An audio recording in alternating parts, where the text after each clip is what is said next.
Olá, fãs de tecnologia! No vídeo de hoje vamos explorar o fascinante mundo da fabricação de processadores para computadores e entender como este pequeno componente tão complexo é criado. Vem com a gente!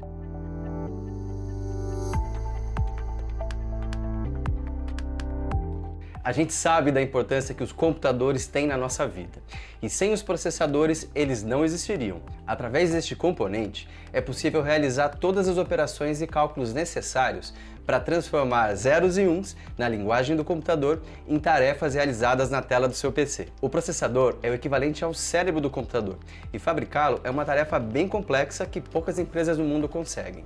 Atualmente, só a Intel e a AMD fazem parte desse seleto grupo em PCs. Mas se você considerar as fabricantes de SoCs ou sistemas em um chip, nome dado aos processadores de smartphones e tablets que unem várias outras peças internas numa única CPU, a lista aumenta com Samsung e a famosa TSMC. Aliás, a TSMC é uma empresa taiwanesa responsável pela produção de chips de outras empresas, como Qualcomm, Apple e até do Google. Mas a gente já se adiantou, né? Para explicar processadores ou microprocessadores de verdade, a gente vai precisar voltar um pouquinho no tempo. Até a década de 60, computadores eram sinônimos de grandes máquinas que, com pouco poder de processamento, ocupavam andares inteiros. Eles eram caros, gastavam muita energia e exigiam intensa manutenção, uma vez que seus circuitos integrados ou processadores eram feitos com módulos de tubos a vácuo. O primeiro computador de propósito geral do mundo, o ENIAC, inventado em 1945, tinha 18 mil tubos a vácuo para executar seus cálculos.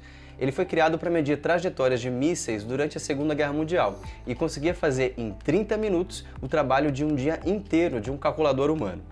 E ele pesava 30 toneladas. E o software ou programação desses computadores também era bem diferente do que vemos hoje. Ao invés de disquetes e HDs com bits e bytes, essas máquinas usavam fitas ou cartões de perfuração, sinalizando comandos como quem fura cartelas de bingo. Impressionante, né?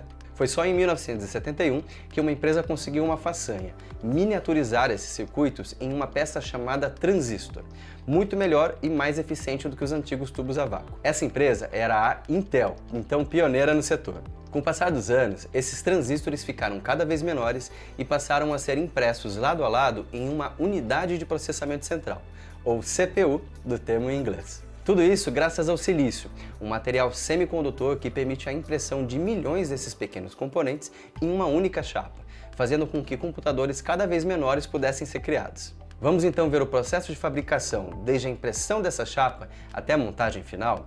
Falando então sobre a fabricação do processador ou CPU, são necessárias máquinas especializadas e de altíssima precisão, razão pela qual esse segredo empresarial é conhecido por poucos, e empresas como Apple e Google preferem terceirizá-lo para fábricas altamente especializadas. É dentro dessas grandes máquinas que começa a impressão dos circuitos dos transistores. Tudo começa no wafer, ou chapa de silício, componente básico para a criação de qualquer chip, que deve ser produzido num local completamente controlado para evitar contaminações por impurezas. O silício é então fundido, cortado e polido para montar esses wafers finos e uniformes, num processo que faz com que cada chapa dessas, de 30 centímetros, custe mais de 20 mil dólares. Após a fabricação do wafer, camadas de materiais são depositadas sobre ele para formar o circuito do processador, mediante uma técnica conhecida como litografia, na qual se realiza a escultura de todo o circuito interno pela emissão de uma luz ultravioleta em regiões específicas da superfície do wafer. Esse processo pode ser repetido diversas vezes para formar camadas cada vez mais complexas no processador. Um único processador da Intel, por exemplo, pode ter aproximadamente 291 milhões de transistores. No fim do processo, é depositada uma camada final de metal aplicada com uma técnica avançada que consegue dispor uma espessura de apenas 3 átomos. Isso para você ter uma noção da escala ou tamanho do que precisa ser produzido aqui, né? Aliás, falando nesses tamanhos diminutos, a indústria da tecnologia já está próxima de atingir um limite físico, no qual será impossível diminuir ainda mais os transistores desses processadores, já que eles começam a ser formados por apenas poucos átomos. No entanto, já existem pesquisas sendo realizadas para encontrar uma solução para esse problema. Uma delas é a computação quântica, que não apenas supera os limites físicos dos processadores clássicos, mas também pode revolucionar a computação como um todo. Aliás, se você quiser saber mais, a gente deixa um link sobre essa tecnologia na descrição do vídeo. Voltando à produção, serão realizados testes em todo o wafer utilizando sondas elétricas que vão energizar cada núcleo e depois esse wafer será cortado em um processo conhecido como dicing ou fatiamento em cubo.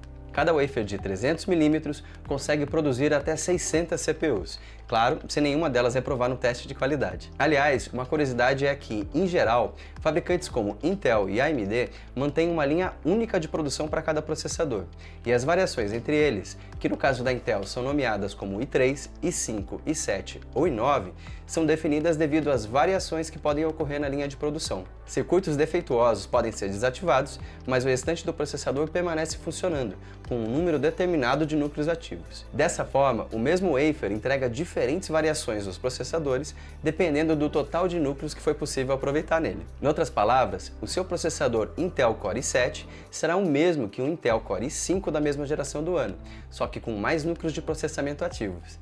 Bem curioso, né? Bom, e com essa informação, chegamos à conclusão desse tema. Deu para ver que a fabricação de processadores envolve processos altamente complexos, e por isso não é toda empresa que consegue participar desse mercado. Agora, você já vai dar mais valor ao cérebro do seu computador feito pela Intel ou AMD, não é mesmo? Sem dúvida, os processadores são peças-chave para o funcionamento dos computadores, mas eles também estão presentes em smartphones e outras maravilhas do mundo moderno, como até o seu carro.